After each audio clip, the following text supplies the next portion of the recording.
Hey guys, welcome back here to the Fishing Teacher, and appreciate you guys swinging by the channel today to check the video out. Guys, today I want to have a little conversation about how so many anglers just waste time on the water. They spend so much time in unproductive water that, you know, their odds of catching the fish are pretty next to nothing. And I sort of want to identify that a little bit and sort of explain to you guys how to be in productive water most all day long. So we'll get into that in today's episode. And I'm out here in the yard doing the videos. We had a transformer blow out here in the neighborhood, so we don't have any power, so I don't have any lights in the tackle room, so we're having to sort of makeshift and make do for today's video here.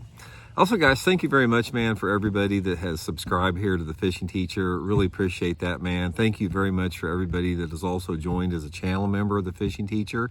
Great way to support the channel, and thank you very much if you've done that. And also, guys, big thank you to everybody that's been continuing to use and bookmark my Tackle Warehouse link in every video description here. If there's one thing that you guys would like to do to help the Fishing Teacher, if you enjoy the content, if you have to buy your fishing tackle, just use and bookmark that link of mine in any video description, and the channel gets a small percentage of the commission on anything you buy. So not much, but it adds up if everybody chips in there, so really appreciate that. Okay, one of the big keys in bass fishing that took me it took a long time to learn, especially when I was learning it, because the learning curve was a lot slower back in my day there. We just didn't have the access to information, didn't have the internet, didn't have, you know, YouTube videos. All we had was fishing magazines and some TV shows, and that was about it. And the fishing shows, a lot of them, they were like on private ponds and stuff, so that's not the real world. And then the magazine articles that we had, a lot of them were written by outdoor writers that thought they knew more about fishing than what they really did, and they just offered very basic information. So learning curve was a lot longer back then. But one of the things that I learned that took me the long time to do it was to gradually figure out how not to waste my time on the water in unproductive water. And this is something that takes a long time. I mean, somebody can explain it to you what to do with that, but in actuality, you have to live through it season by season, because the unproductive water changes season by season based upon the water temperature and water clarity and the water height, the water level, all that type of stuff. All that stuff factors into it as far as certain areas being good at certain times of the year. I think I hear the electric truck pulling in here right now. Called in about a power outage. I think the truck may be here. Yeah, I think it is. I'll be right back, guys. Let me tell my wife that this is here. Okay, guys, sorry about that. This power truck came in here while I was filming the video here. So anyway, let's talk a little bit about, you know, what you want to look for so you're not going to waste time. Like I said, it took me a long time to figure this out, because every lake is going to have some dead water in it. Like I said, that dead water changes throughout the course of a year, but there's some common threads that are going to allow you to really be in those high percentage areas more than not, and to stay away from the low percentage areas.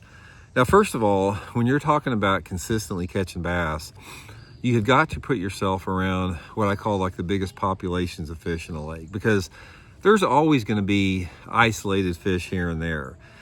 If you guys have ever heard like a pattern called junk fishing, this is what I'm talking about. You can have an area that may not have that many bass in it, a general area, but there may be some isolated pieces of structure that have like one bass here and one bass there.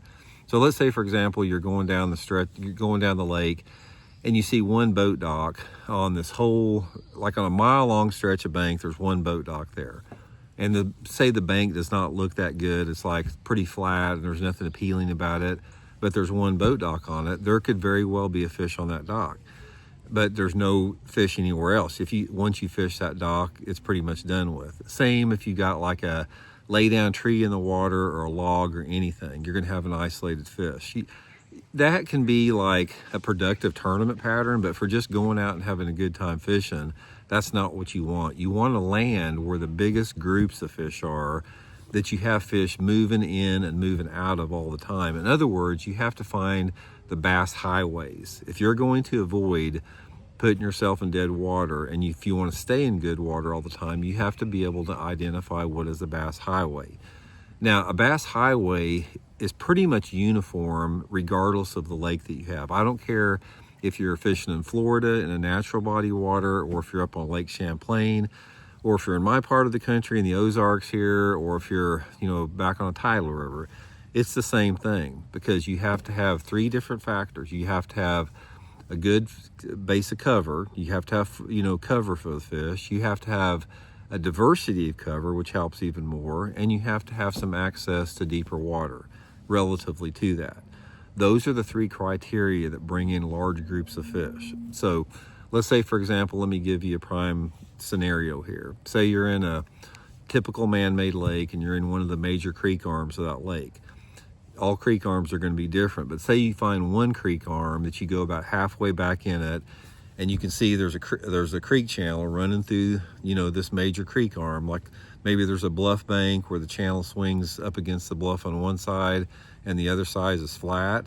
And say in this creek you got one section where there's 50 boat docks down this row of bank, and then you look across on the other side of the lake and there may be a nice lily pad field over there. Or you look down a certain bank and there's a really nice, channel bank with a rocky channel bank with some good rock transitions, maybe some lay down trees on that bank. This is what I'm talking about, having a diversity of cover and having types of cover with this proximity to deeper water. Now, these fish, what they'll do is they follow these river channels and these creek channels out of deep water. They use this as their highways, and they have stopping off points based upon the type of cover. You could have submerged timber in the lake, whatever the cover that you have, a grass bed, hydrilla, milfoil, or whatever. They're still going to relate to these main channels, but they're going to vary off into some of this habitat to basically set up and feed in those areas, to find ambush points to feed on. And this is what puts you in the high percentage type of area where you're not going to waste your time. A good example of a waste of time, let's say you're out on the main lake and you've got this long section of main lake bank that just, there's not much on it. There's like gravelly banks and maybe some flatter banks and whatever, but there's just not much on it. There's not much habitat for the fish out there. So there may be a fish here and there on it, but overall there's not a big concentration of fish on it. So you always want to try to land in those areas that have big numbers of fish. Now, on top of this, once you find an area that is visually appealing, like you have good habitat and you've got good targets and good structure, the next thing that you have to do is you have to figure out how much activity and how much life is in that creek. And one of the best ways that you can do this is just to put your 2D sonar on and just start idling down some of the banks, idle around some of the points or that type of stuff, and look for any type of bait fish activity. You don't have to see fish. Excuse me, you don't have to, see any type of structure. You're just looking for like balls of shad and bait fish activity. That's a good indicator. If you start seeing some at varying depths, that can be really good.